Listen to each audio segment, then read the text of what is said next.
পদ্মায় ডিঙি নৌকা।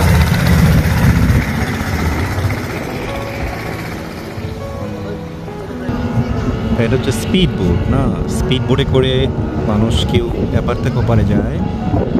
ওপারে এটা যাবে হচ্ছে একেবারে আরিচাতে, এইখানে আছে কাজির হাট।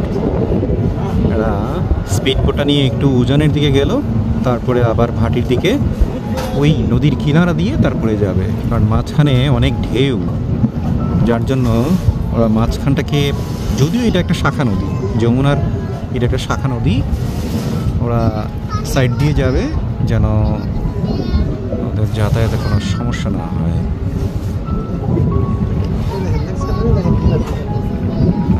এইটা হচ্ছে যে সামনে যেটা দেখতে পাচ্ছেন, এখানে কিছু জনবসতি আছে, যেটা একেবারে নদীর মাঝখানে।